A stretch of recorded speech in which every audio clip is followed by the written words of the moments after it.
irmãos, tudo bem com vocês? Irmãos, olha o que a palavra do Senhor vai dizer em Isaías, no capítulo 59, vai dizer assim: Veja, o braço do Eterno não está tão encolhido que não possa salvar, e o seu ouvido tão surdo que não possa ouvir.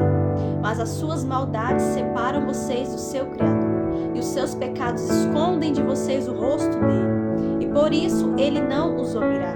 Por suas mãos que estão manchadas de sangue, e os seus dedos de culpa, os seus lábios falam mentiras, e a sua língua murmura palavras ímpias. E nessa passagem, o profeta Isaías, ele estava profetizando contra o pecado, sobre a redenção, sobre a confissão de pecado. Aqui ele diz, irmãos, veja que o braço do Senhor não está tão encolhido que não possa salvar.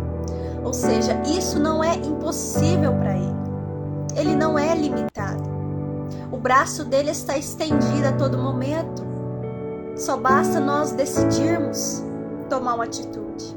E aqui ele também diz mais abaixo: e os teus ouvidos não estão agravados. Ou seja, ele não está surdo para ouvir a nossa oração, para ouvir o nosso pedido de perdão. Só que há algo, irmãos, que nos impede de se achegar profundamente ao nosso Criador.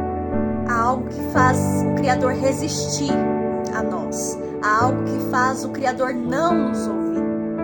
Há algo que faz as nossas orações não subir, não passar do teto, que é o pecado, que é, irmãos, a maldade.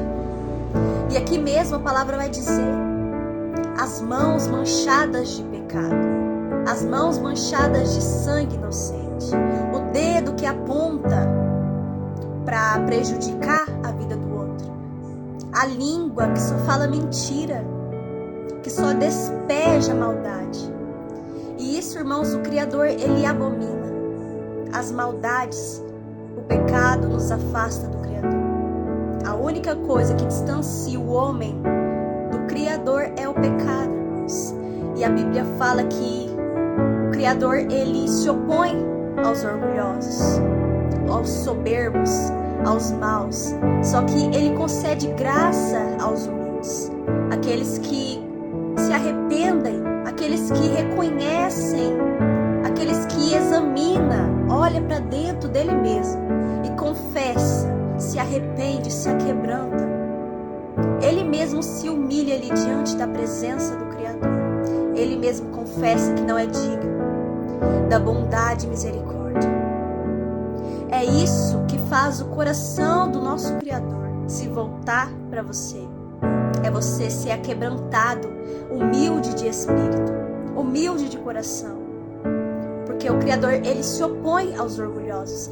Então, enquanto você estiver com seu coração endurecido diante da presença dele, enquanto você não reconhecer o seu pecado, enquanto você não se arrepender, não se humilhar, ele vai continuar a se opondo a você.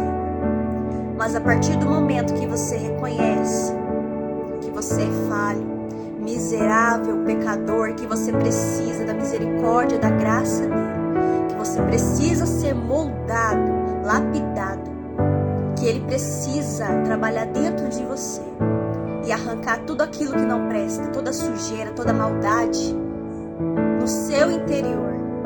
E ali você se prostra, você se humilha. Assim como Davi, irmãos.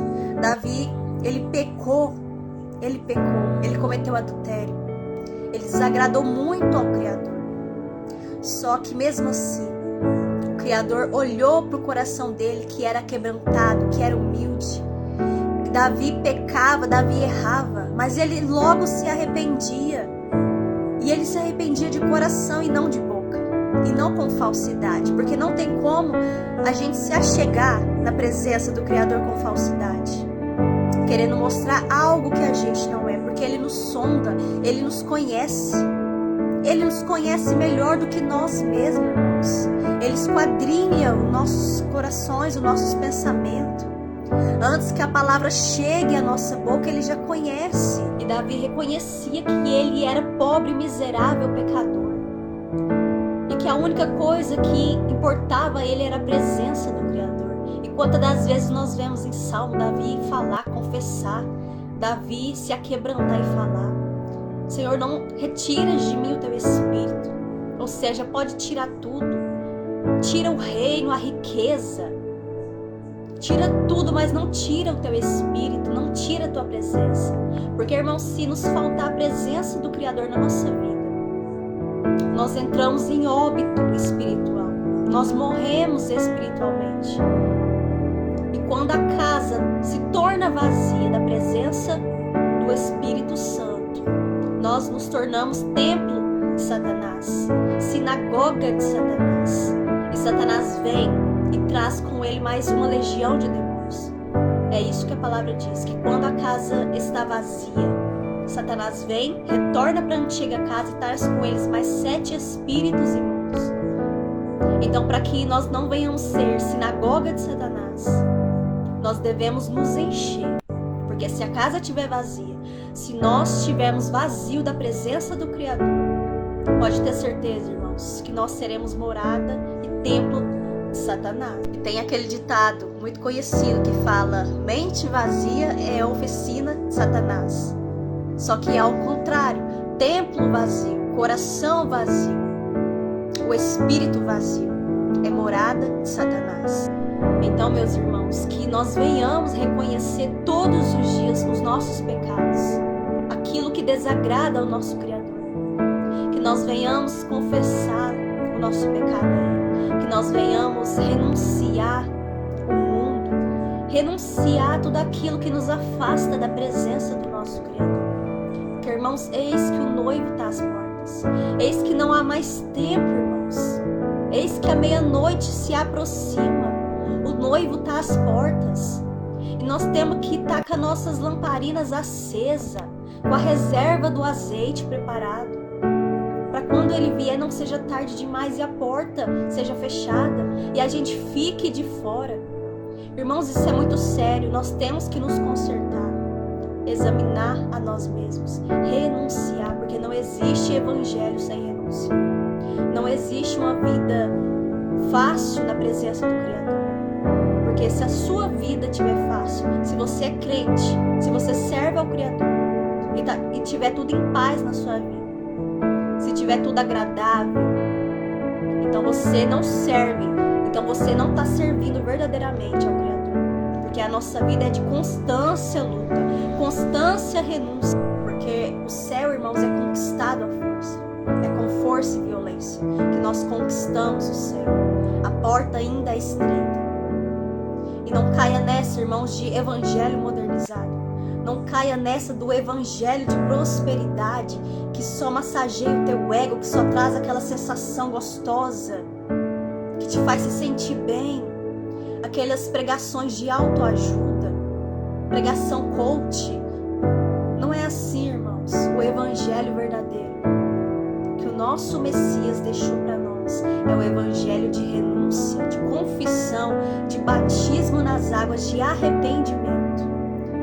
Porque se não há arrependimento, não há perdão, não há salvação. Não é porque estamos debaixo da graça que nós vamos ignorar os mandamentos.